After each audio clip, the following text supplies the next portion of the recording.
Hello from Cherries!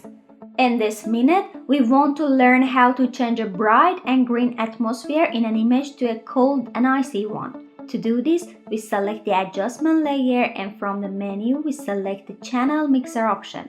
In the channel mixer panel, we open the output channel. There are red, green and blue channels. First, we can select the blue channel and set the blue value to 0 and green value to 100. Then, from the output channel, we select green and set the green value to 0 and blue value to 100. Next, we can change the blending mode to lighten. As you can see, the effect is added as a layer, and we can toggle the layer effect visibility on or off.